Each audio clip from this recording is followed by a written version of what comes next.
তখন অনেক ক্ষেত্রে আমরা দেখি যেমন ওনারা হয়ে যান দয়ার পাত্র, আমাকে ওই পেনশনারকে আসতে হবে, আমাদের শেষ পর্যন্ত ইন্টারফেয়ার করতে হয়েছে,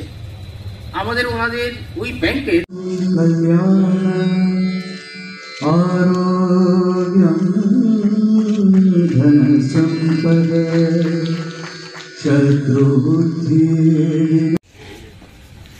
Thank you so much, ma'am, for your valuable words.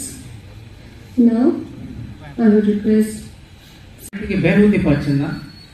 কিন্তু আমরা কি দেখেছি যে প্রত্যেকই পার্টিকুলার মাসে এখন যে ইনিশিয়েটিভটা, সেই ইনিশিয়েটিভটা অ্যাকচুয়ালি অনেক আগেই নেওয়া হয়েছিল, ডিজিটাল লাইফ সার্টিফিকেট। পেনশনারদের জন্য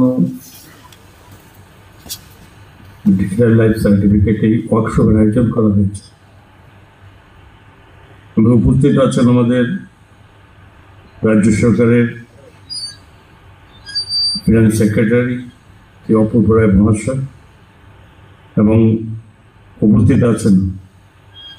আমাদের additional secretary finance doctor Akinchan Sarkar মহাশয়, এবং joint secretary finance doctor Debmita Kilikdar, এবং senior accounts officer AG Shri Uttam Chakraborty মহাশয়, এবং শ্রীমতী সঞ্চিতা রয় মহোদয়া, assistant manager circle office PNB, and Sri Polash Bhumik, State Coordinator, State Bank of India, and Sri Badal Rai, Treasury Officer, Treasury 1, and Sri Shuman Rakit, Treasury Officer, Treasury 2,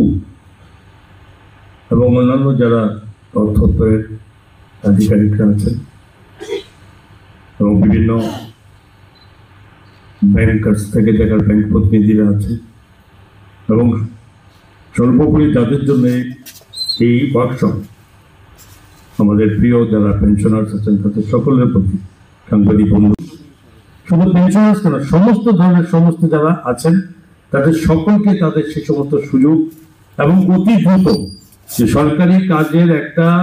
সবসময় একটা আলোচনা ছিল যে এটা একটা লং টাইম প্রসিডিউরের মধ্যে যেতে হতো, সেই জায়গা থেকে বেরিয়ে এসে এখন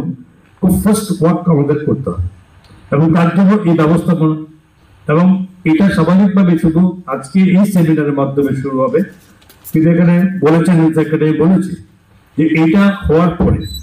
রাজ্যে প্রায় 80,019 জন এই মুহূর্তে, যারা রিপোর্ট আমার কাছে আছে, 80,019 পেনশনার্স ইন অল ক্যাটাগরি এখনো আমাদের রাজ্যে আজকে পেনশন। তো স্বাভাবিকভাবে আমাদের রাজ্যের মতো যেখানে ছোট্ট 41 লাখ লোকের যে সমাবেশের মধ্যে 80,000 অ্যাভাব এই পেনশনের সংখ্যাটা একবারে ছোট নয়। স্বাভাবিকভাবে তাদের এই সুযোগ এবং তাদেরকে একটা সঠিক সুযোগ সুবিধা এই আনার যে তাগিদ সরকারের সব রকম ভাবে এটার মধ্যে জোর দিয়েছেন, এবং অর্থ দপ্তর বলেছেন যে শুধু এটা নয়, আগামী দিনে অর্থ দপ্তরের উদ্যোগে আরো যাতে খুব সঠিকভাবে একই টেবিলে বসে সারা রাজ্যে সবকিছু দেখা যায় সে ব্যবস্থা অর্থ দপ্তর নিতে যাচ্ছে। তো স্বাভাবিকভাবে এই পেনশনারদের যদি সুযোগ অসুবিধা, এরপরও আজকে টোটাল যেখানে মোবাইল অ্যাপের মাধ্যমে যেখানে মানে আজকে ট্রেনিংটা হবে,